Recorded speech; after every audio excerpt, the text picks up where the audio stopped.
Welcome, Veritas. It's so good to be together again, getting to worship our God together.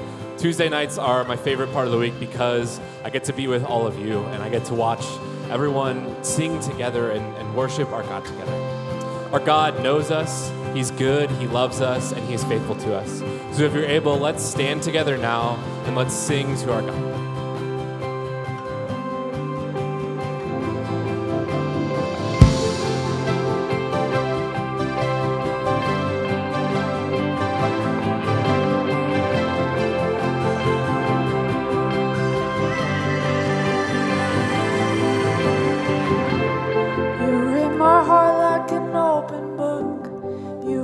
Story and call it good. I can't imagine a greater truth. Who is like you?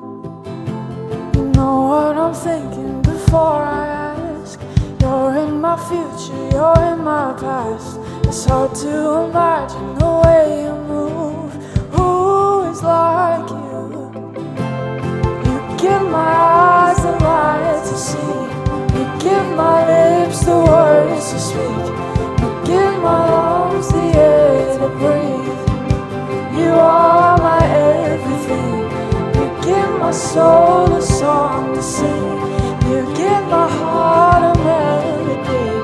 You give it every single beat. You are my everything.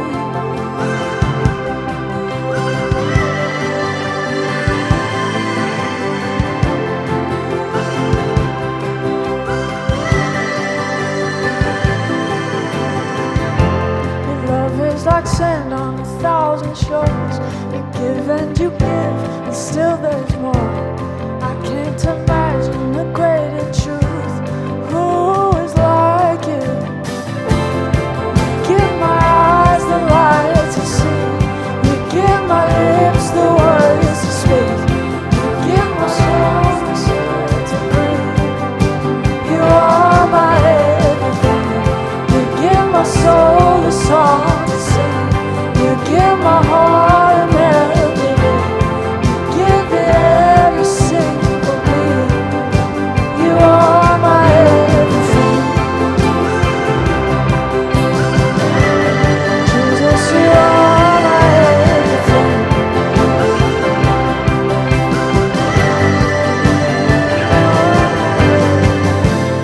This is too wonderful. It's incomprehensible.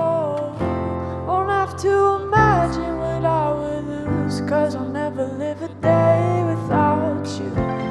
This is too wonderful. It's incomprehensible. Don't have to imagine what I would lose, 'cause I'll never live a day without you. You give my eyes the light to see. You give my lips the words to sing. You give my lungs the air. You are my everything. You give my soul a song to sing. You give my heart a melody. You give it every single beat. You are my everything. Jesus, you are my everything. Jesus, you are my everything.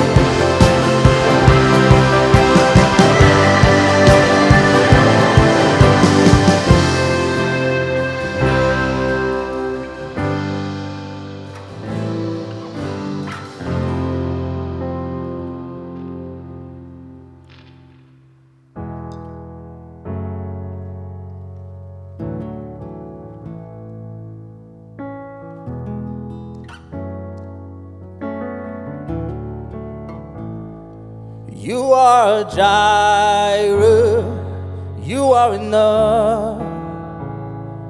You are Jireh, you are enough.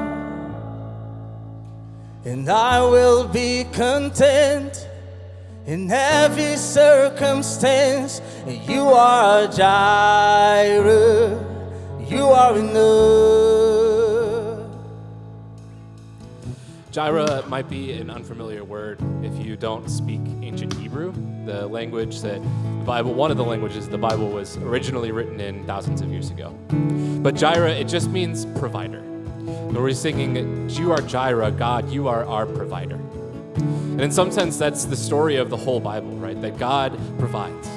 Ultimately, he provides through Jesus by sending his son to be enough on our behalf. And we have a relationship with God, not because of who we are or what we do, but because of Jesus and his death and resurrection. And so when we sing, Jireh, you are enough, Jesus, you are enough.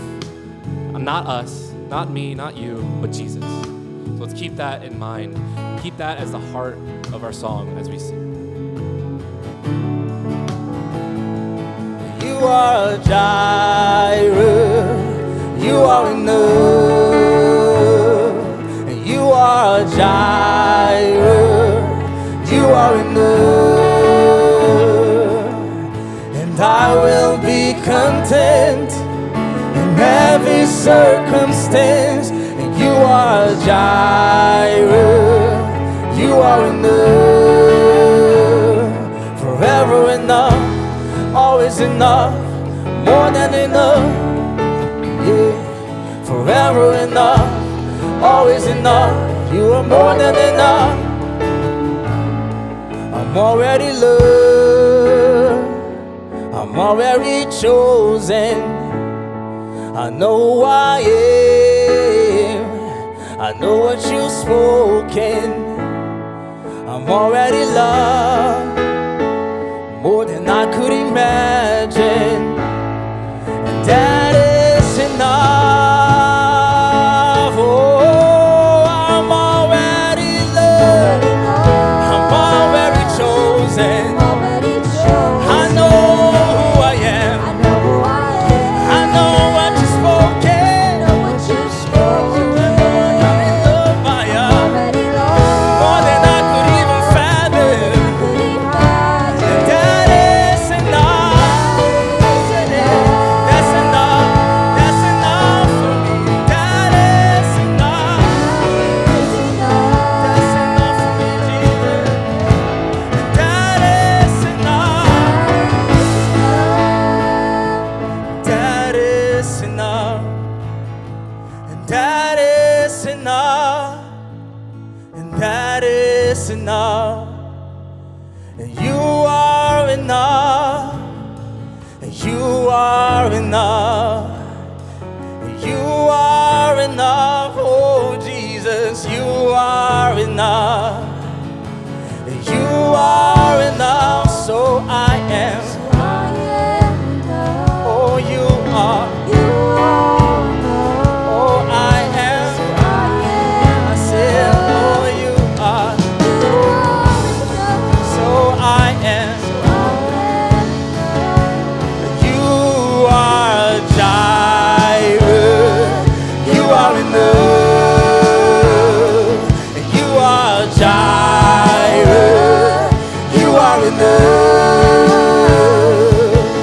And I will be content in every circumstance. You are Jireh. You are enough.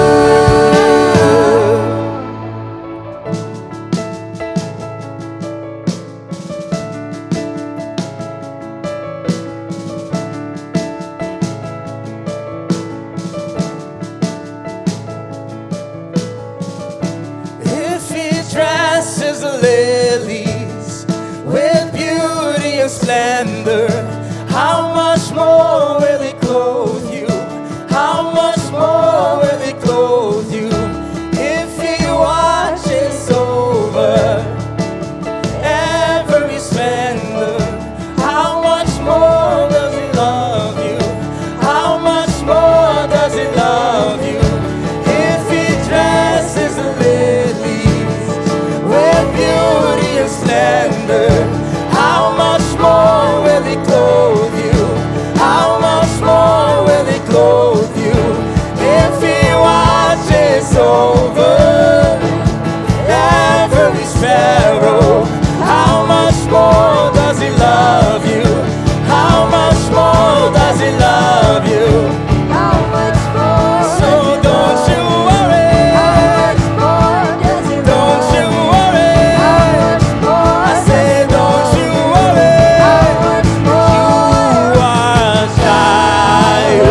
circumstance. You are Jireh, you are enough, and I will be content in every circumstance. And you are Jireh, and you are enough. Amen. You may be seated.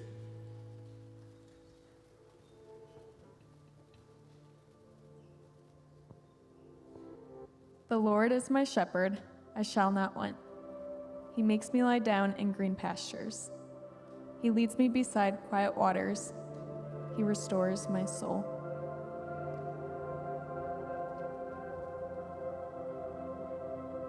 Trust in the Lord with all your heart, and lean not in your own understanding.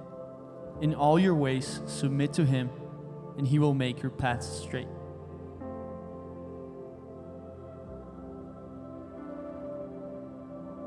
Search me, God, and know my heart.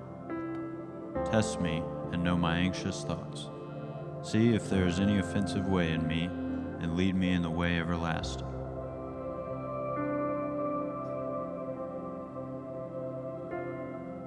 Our Father in heaven, hallowed be your name. Your kingdom come, your will be done, on earth as it is in heaven.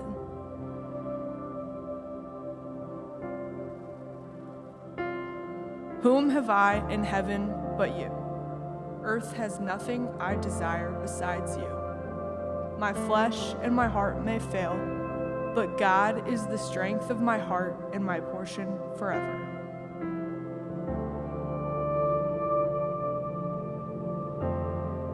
You make known to me the path of life.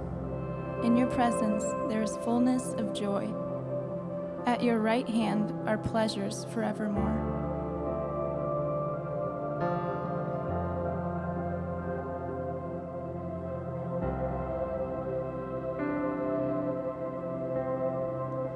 I'm caught up in your presence. I just wanna sit here at your feet, caught up in this holy moment. I never want to leave.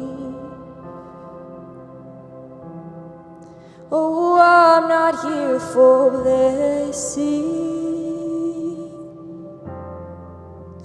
Jesus, you don't owe me anything more than anything that you can do. I just want you.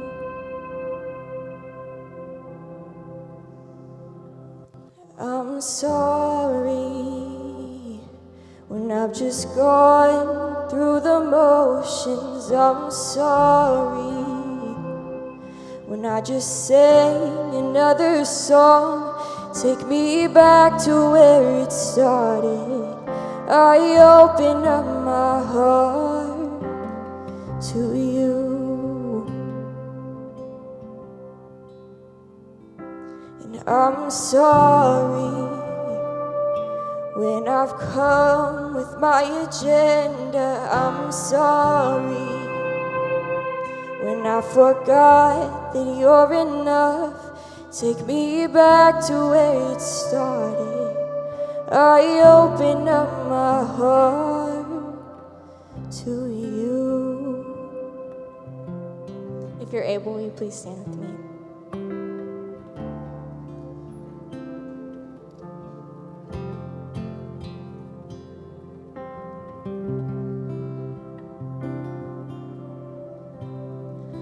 Oh, I'm not here for blessings. Jesus, you don't owe me anything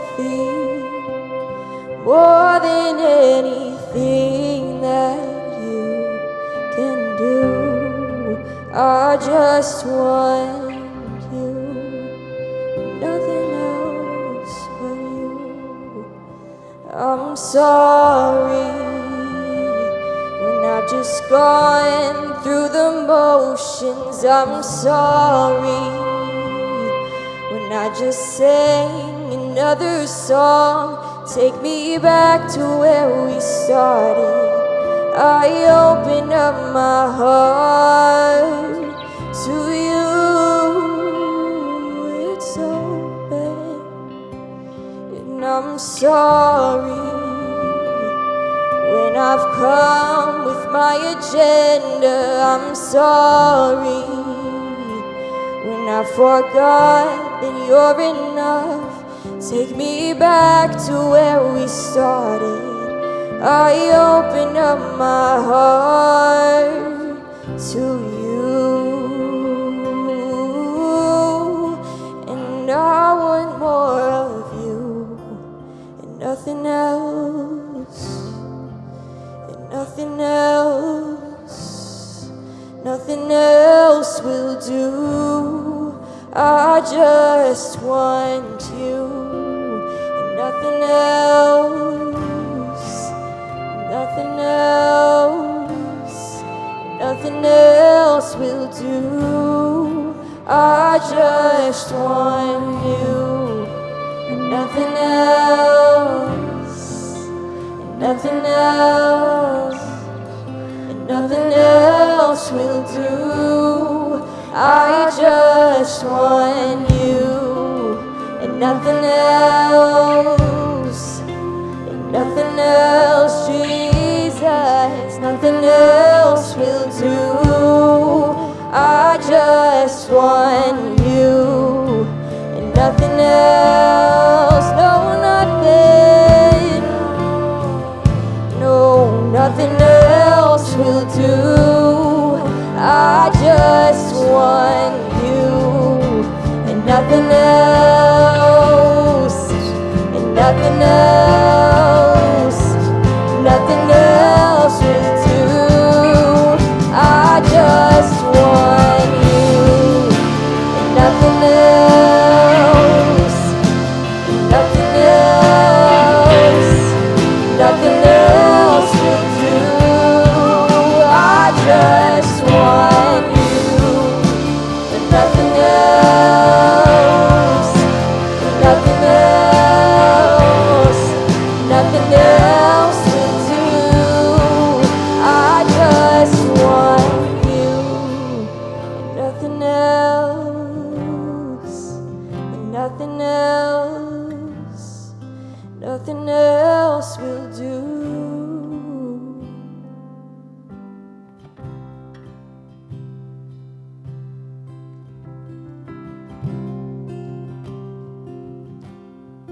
Christ is my firm foundation, the rock on which I stand when everything around me is shaking. I've never been more glad that I put my faith in Jesus, 'cause He's never let me down. He's faithful through generation. So why would He fail now? He won't. He won't. I've still got joy in chaos. I've got peace that makes no sense, so I won't be going under. I'm not held by my own strength, 'cause I'll build my life on Jesus. He's never let me down. He's faithful in every season. So why would He fail now? He won't.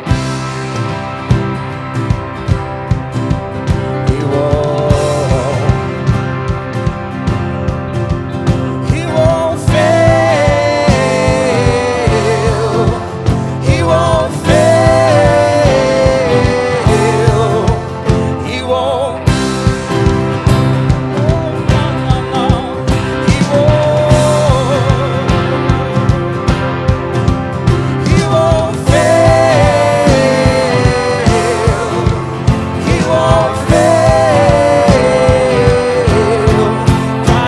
my firm foundation. The rock on which I stand when everything around me is shaking. I've never been more glad that I put my faith in Jesus.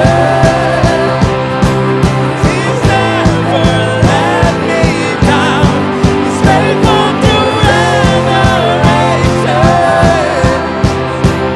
So why would he fail now? He won't. He won't. He'll never fail you, man. He won't fail. He won't fail.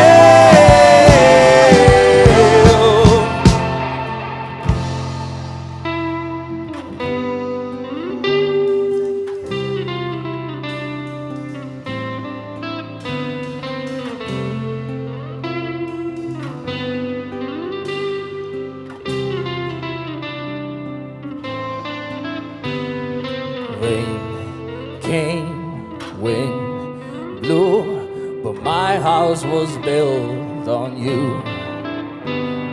And I'm safe with you. Yes, I'm gonna make it through. Rain came, wind blew, my house was built on you. I'm safe with you. I'm gonna make it through. Rain came, wind blew, my house was built on you. I'm safe with you. I'm gonna make it through. I'm gonna make it through, Father, yeah, 'cause I'm standing strong on you. I'm gonna make it through, 'cause my house is built on you. Christ is my firm foundation, the rock on which I stand when everything around me is shaking. I've never been more glad that I put my faith in Jesus. He's never let me down. He's faithful through generations. So why would he fail now? He won't. No, no, no, no, no. He won't. He won't fail. He won't fail. He won't.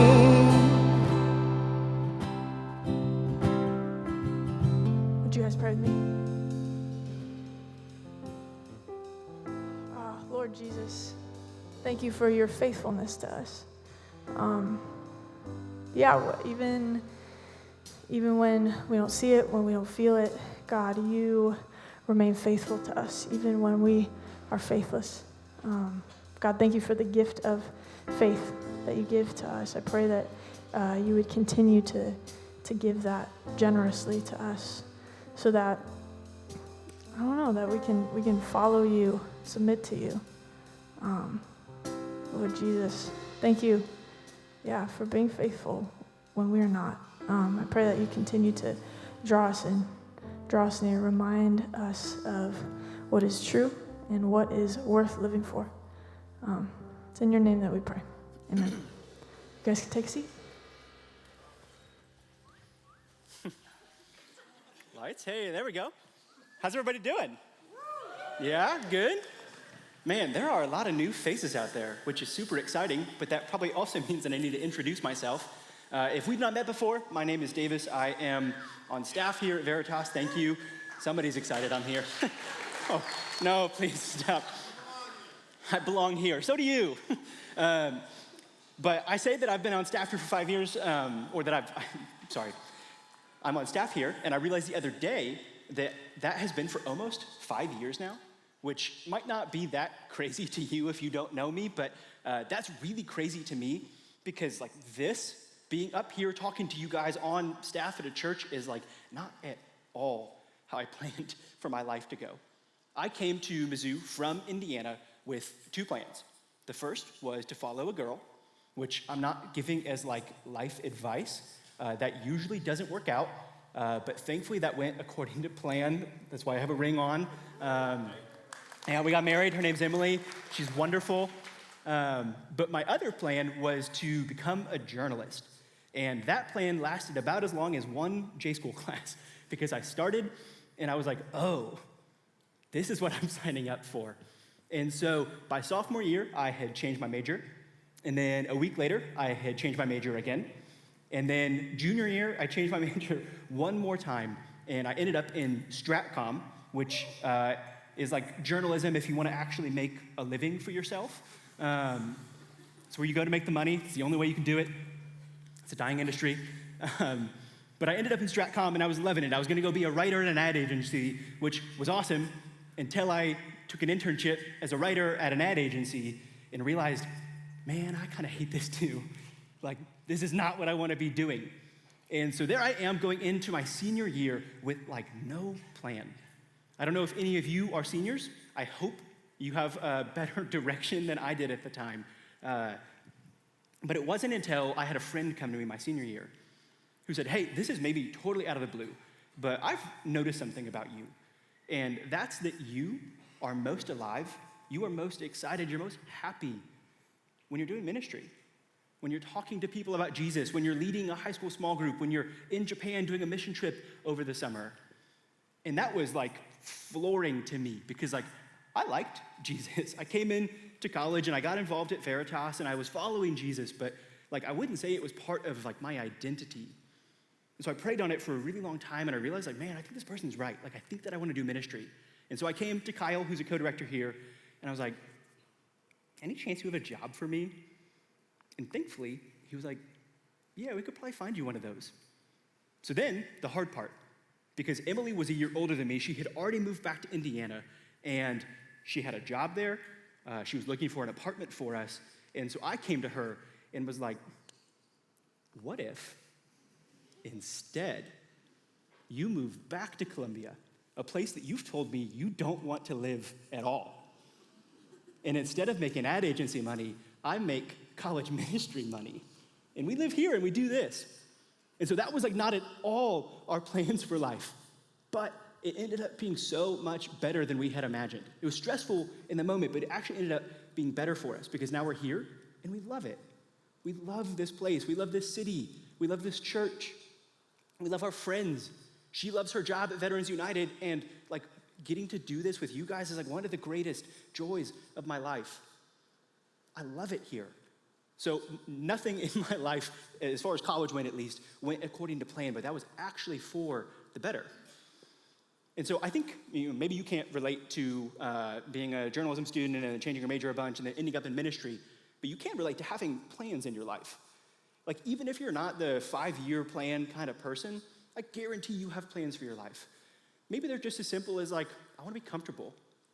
I bet some of you want to have a job that you don't hate as much as I hated journalism. I bet some of you want to end up in a relationship, or you have an athletic career that you hope, at least ends and goes all the way through college, but maybe you hope that that turns into a career someday. At the very least, I think that you want to be happy. I think that you want to have friends.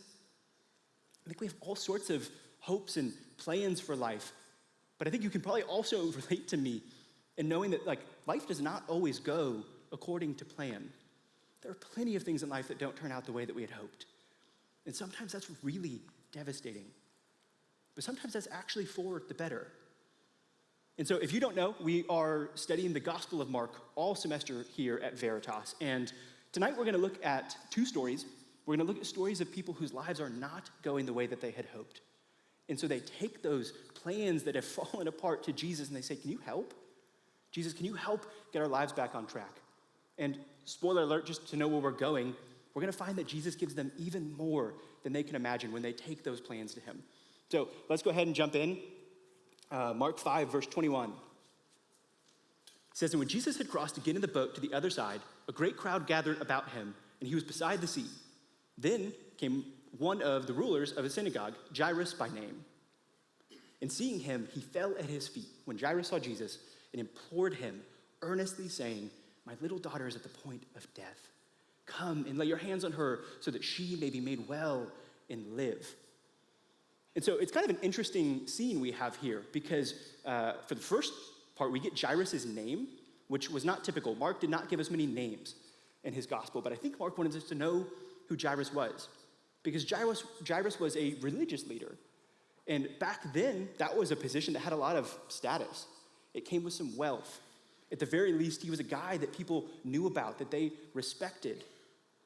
And so Jairus is a religious leader, which means that he's powerful, but it also means that he probably has a lot of ideas about who Jesus is. The religious leaders did. They saw that Jesus was going around healing people, that he was casting out demons, that he was forgiving sins, and they weren't fans. They were either skeptical that Jesus was who he said he was, or they were angry at all of the things that he was doing that were taking power and attention away from them. But Jairus' reaction is way different than that. Jairus falls at Jesus' feet. Why? Well, because he's desperate.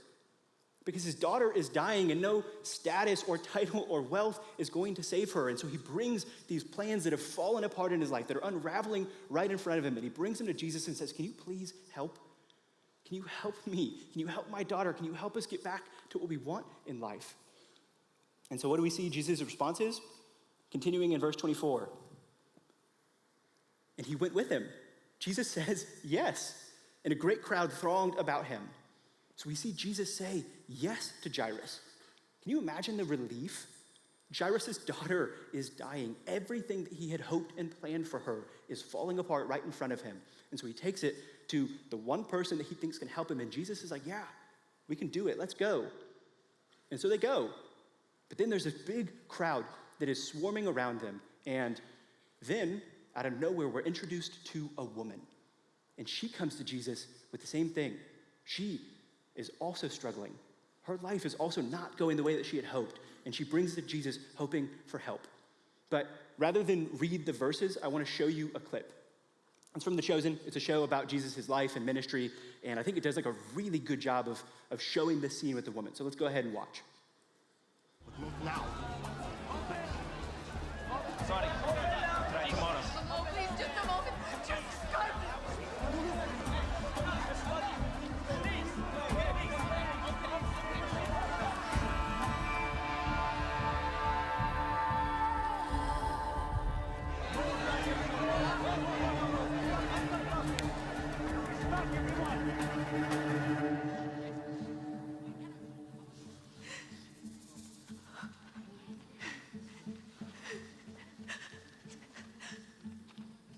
What's going on? What's wrong? Who touched me? Everybody back.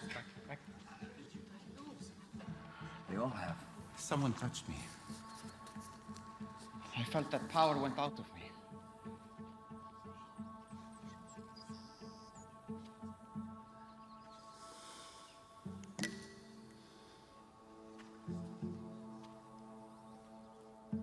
Whoever touched me, come forward. Teacher, It was me. Just the fringe of your garment, only the edge, I promise. You are not unclean. Why my garment? I'm sorry. I know I should have asked. But if you touched me, it would make you ritually unclean according to the law. I was sick. I was sick for 12 years. I bled and no one could stop it. But I believed if I could just touch a piece of your garment. And I was right. I was right. Thank you.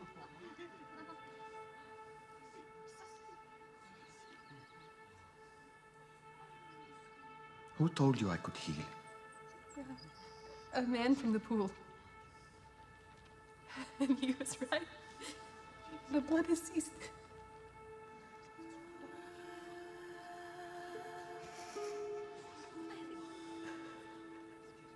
My daughter. I'm no one's daughter anymore.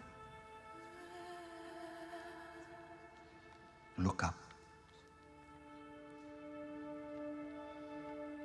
Yes, you are.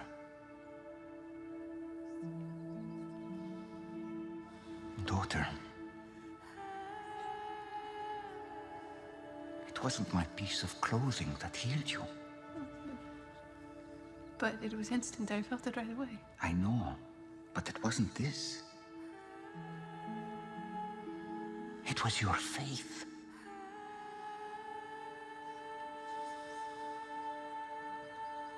Teacher, she was bleeding so long. We can take her. She is clean.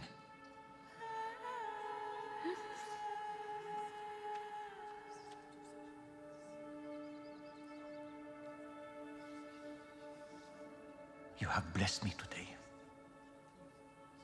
And I know. My daughter, I know it has been a fight for you for so long. You must be exhausted.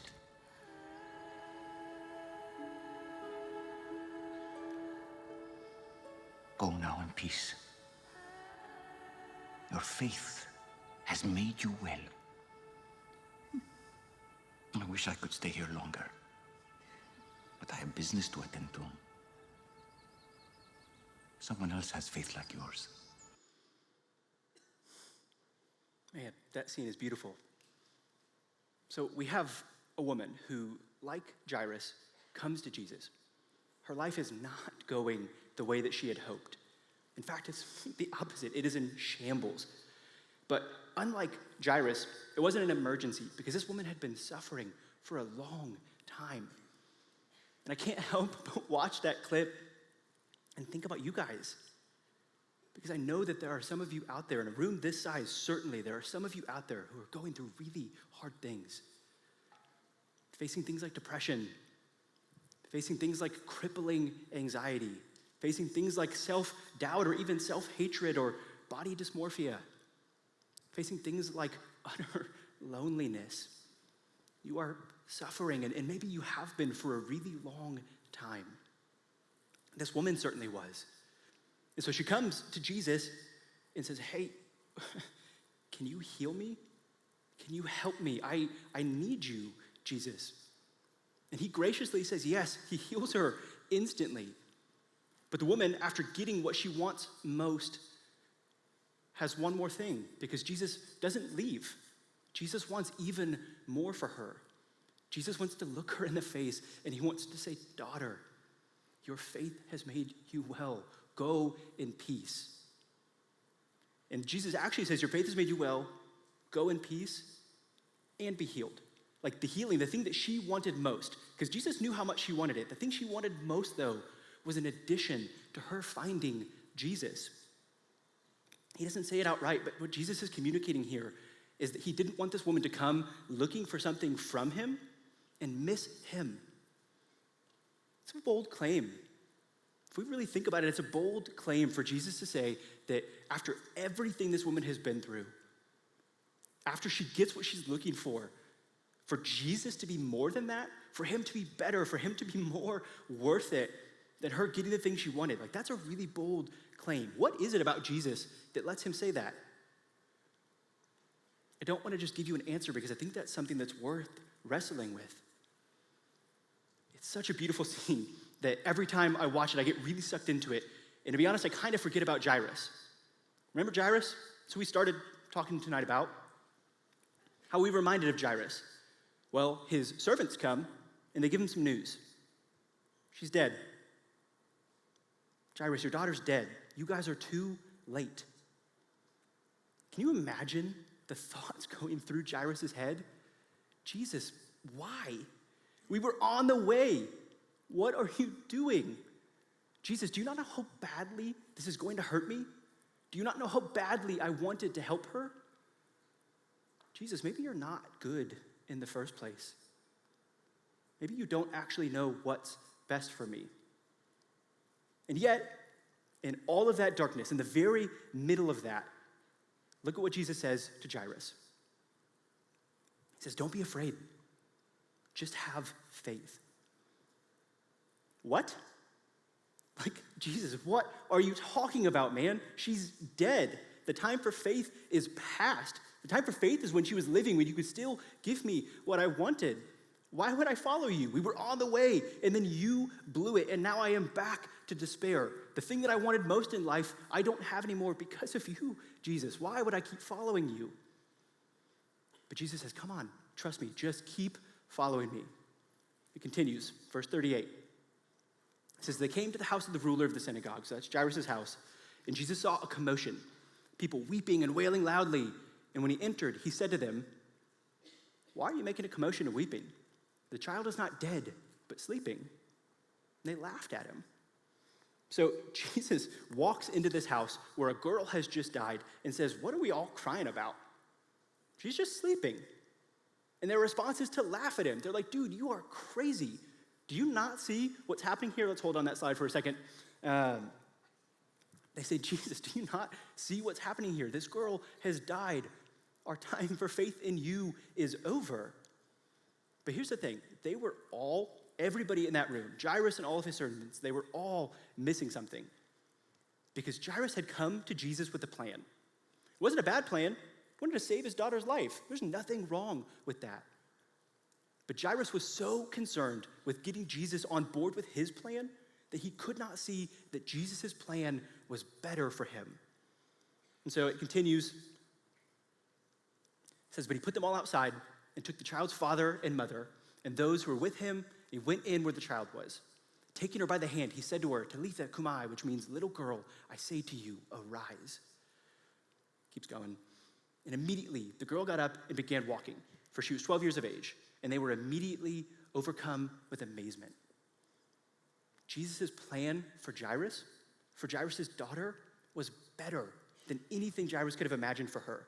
Because his plan was not just to get there in time and heal her. His plan was to raise her from the dead. And maybe that doesn't sound better. Like, it might actually have been better for Jesus to just get there in time and save everybody all of this grief. But it's better because Jairus got way more than he was expecting. Because he got to see who Jesus actually is. He got to see that Jesus is not just a healer. Yeah, I mean, he healed. We see 2 stories tonight of Jesus healing. That is part of why he came to earth, is to heal people. But Jesus' main purpose is not to heal. Jesus' main purpose is to save. Jesus is not just here to solve our problems and to give us what we think we want in life. Jesus was actually here to create a kingdom. Jesus is not just a healer, he is a king. And he came to enact his kingdom. Because all of that suffering, that pain, the disappointment we feel, the death in the world, all of that is a result of sin. It's a result of us turning from God's goodness and trying to live just however we want. We feel those effects all the time. And Jesus came to die for that sin. Jesus came to take on all of that sin and die on the cross. He took all of the punishment that we deserved for turning away from God and his goodness, and he wiped it away clean so that you and I could be made right with God again. But the story does not end there.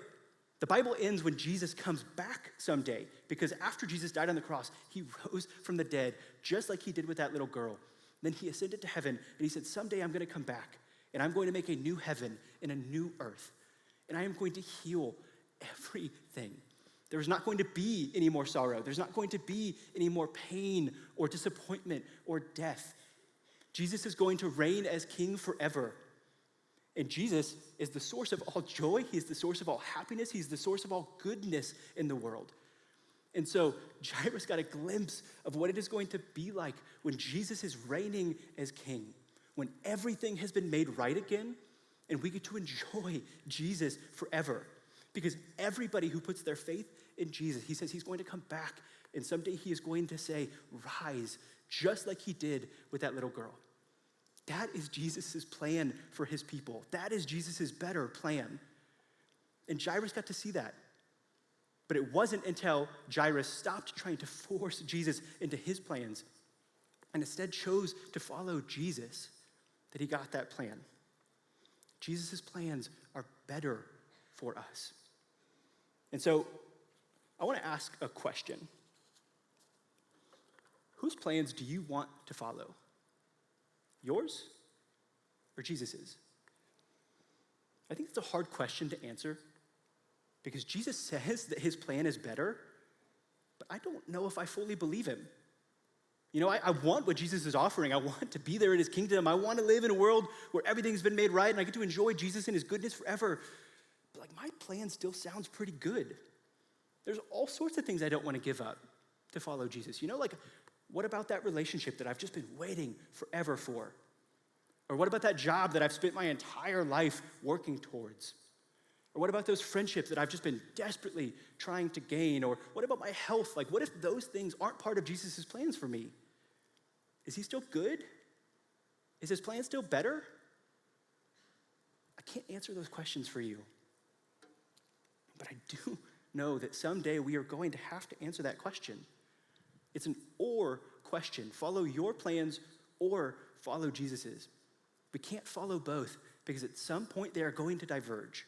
What you want for yourself and what Jesus wants for you are going to be different, and you're going to have to choose. And you might say, I don't know, man, there's something that I'm just not willing to give up. I want to choose my plans. And that's a choice. But if that's the option we go with, then we are going to miss Jesus. But if, like Jairus, we see the goodness of Jesus and we choose to follow him, Jesus says that his plans are better for us.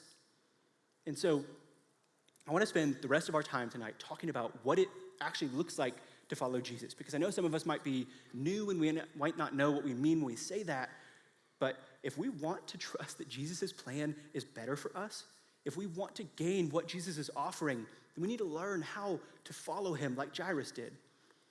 And so first, I think that following Jesus means that we consider Jesus in our plans. If we want what Jesus is offering, then we don't just wait for that later. We learn to live and follow Jesus in the day-to-day now. We consider Jesus when we're making plans for our life. And so maybe that means you consider Jesus when you're looking for a relationship. You know, some of us are dating because we find people attractive or because we can't imagine not having somebody around to affirm our value. But maybe considering Jesus in dating means that you wait for somebody who's going to help you follow Jesus, who's just as excited about Jesus as you are and wants to help you follow him. Or maybe it means that you consider Jesus in your schedule. Maybe it means that you pull back from some of the clubs and the organizations that you're in so you can prioritize being here on a Tuesday night, hearing Jesus' word.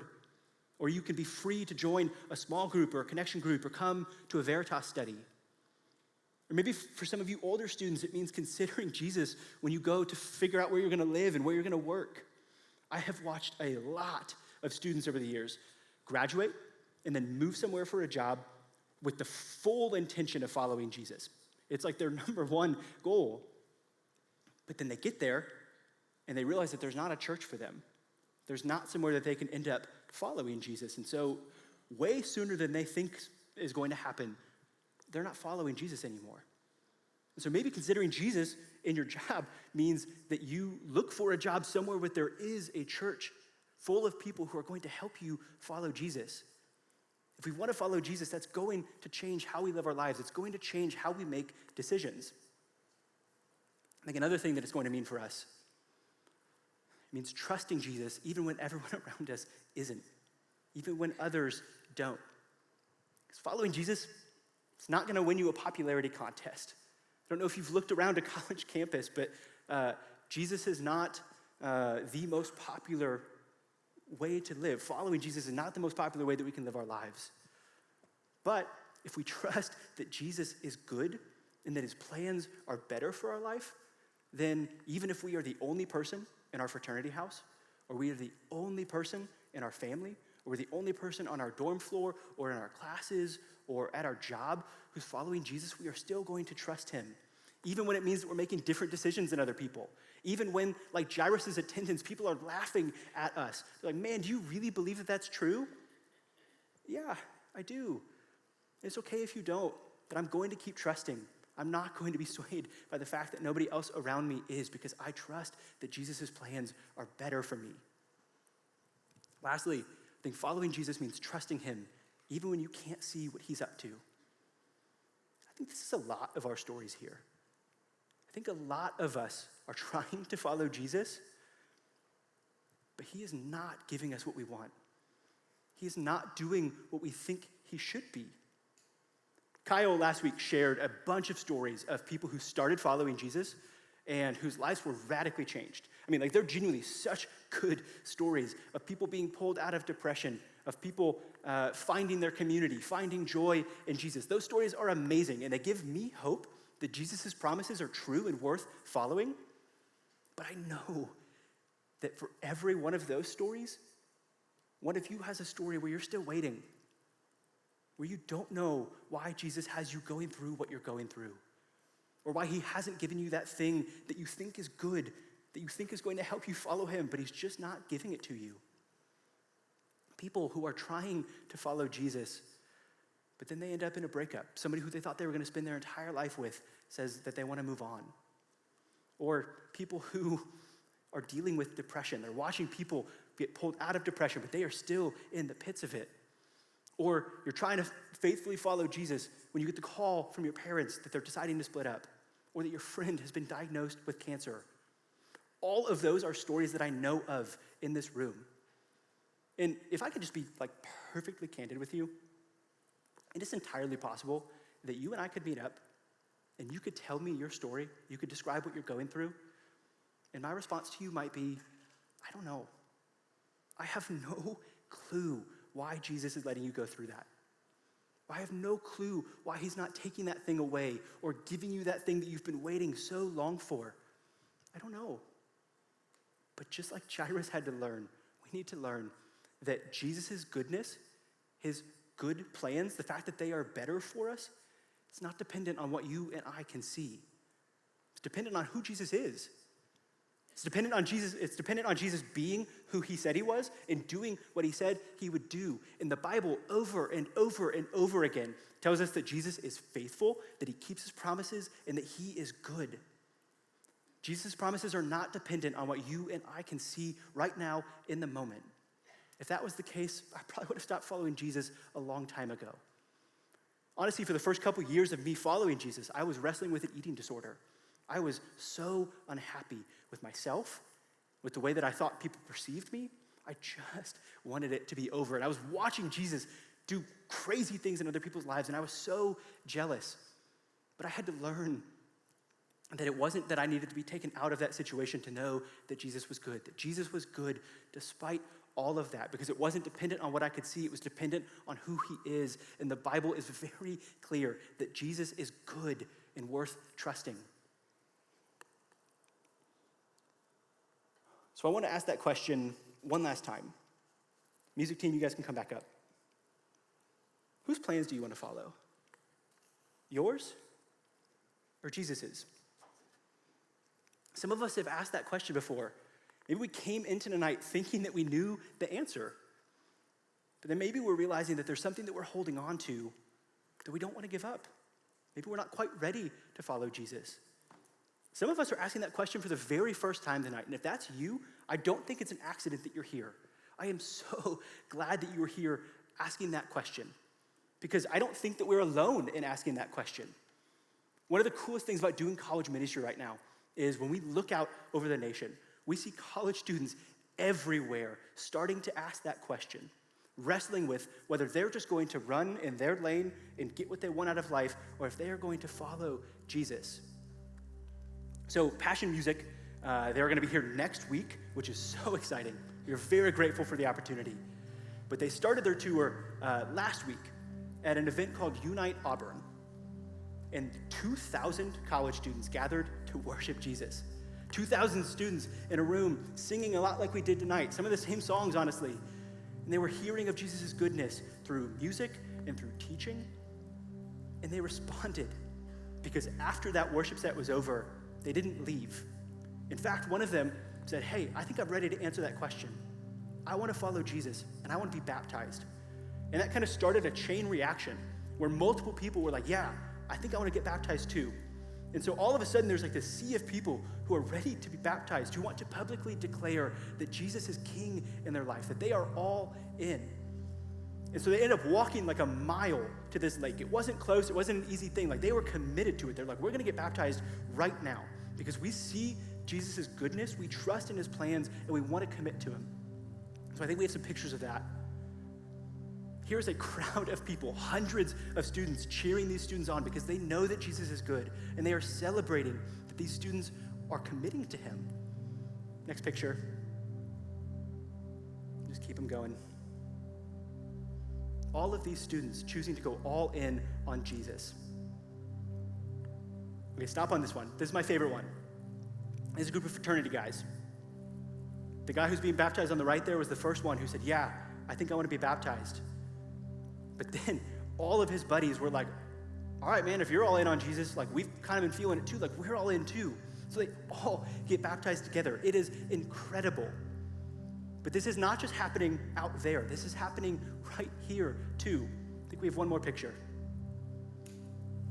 That's Kyle. If you don't know him, he's a co-director here. And that's Izzy. She's a student here at Veritas.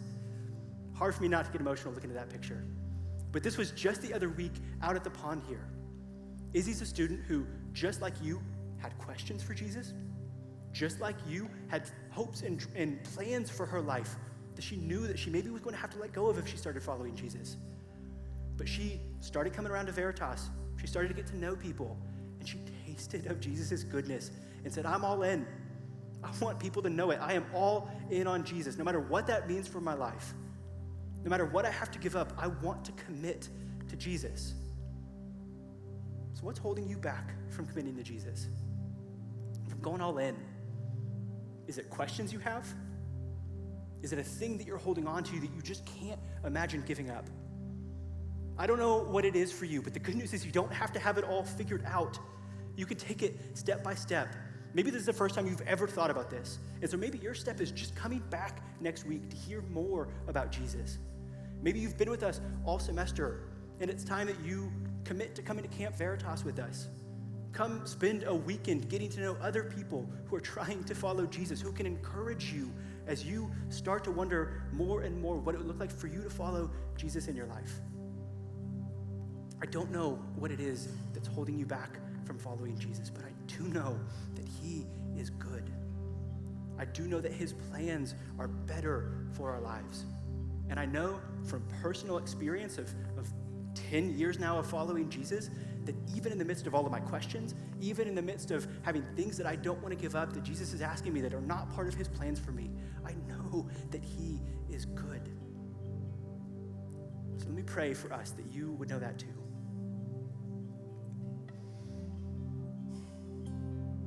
Jesus, we are so just thankful that you did not just leave us to sit in our brokenness, but you came to us as a man. You looked people in the face and you called them daughters so that they would know that you were good, and then you went to the cross and you died for them. And then you rose again and you promised to come back someday. Jesus, that is a plan better than anything that any of us could imagine. I know it's not easy to commit to, but Jesus, your word tells us over and over and over again that you are good. And so Jesus, I don't know what is holding the people in this room back from following you. Maybe we're not going to solve it tonight, but I ask that they would just take one step. Maybe it's a small step, maybe it's a really big step. Maybe they're ready to be baptized. I don't know, Jesus, but I do know that you are working powerfully in the lives of college students, that you are worth everything that it costs to follow you, and that you love us enough that you're not asking us to give up something that we are not going to get better in return, Jesus. You are our better return. We love you. In his name we pray. Amen.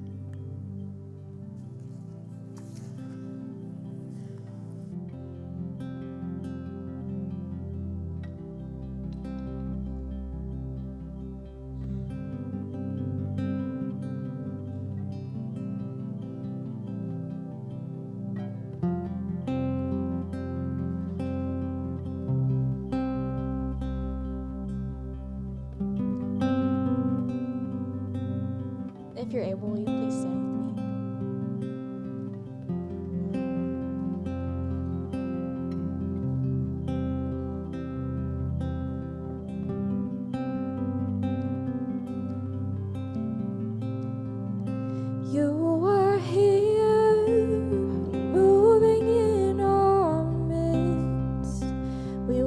worship you.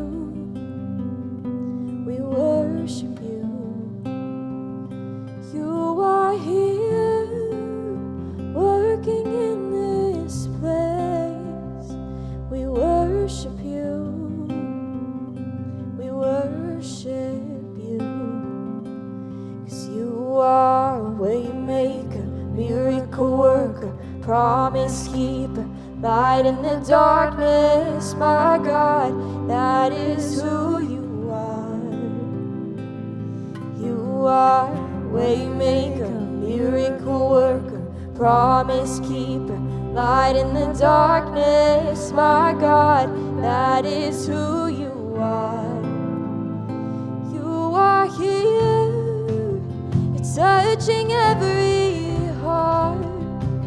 We worship you. We worship you.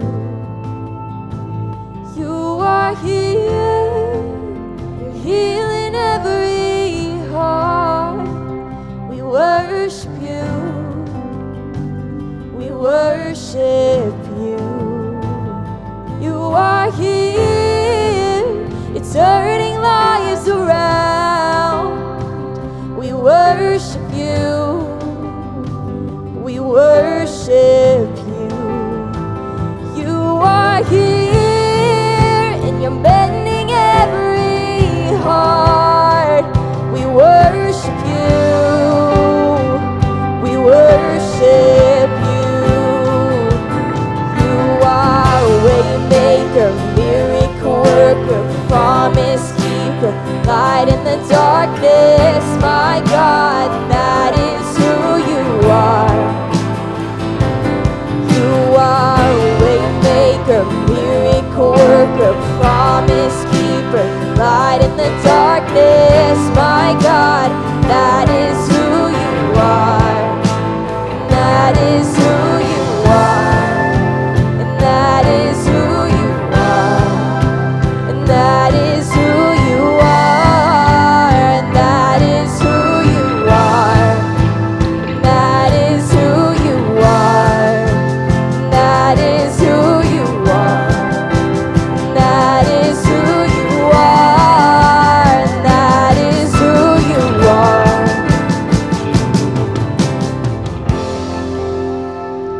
Even in my unbelief, give me the words to speak. Give me a song to sing. In my helpless wandering, give me the eyes to see. Give me the eyes to see that even when I don't see it, you're working. Even when I don't feel it, you're working. You never stop working. Never stop, you never stop working. Even when I don't see it, you're working. Even when I don't feel it, you're working. You never stop working. Never stop, you never stop working. Even when I don't see it, you're working. Even when I don't feel it, you're working. You never stop working. You never stop working. Even when I don't see it, you're working. Even when I don't feel it, you're working. You never stop working. You never stop. You are waymaker, miracle worker, promise keeper, light in the darkness, my God, that is who you are. Yeah, you are waymaker, miracle worker, promise keeper, light in the darkness, my God, that is who you are. And you are waymaker, miracle worker,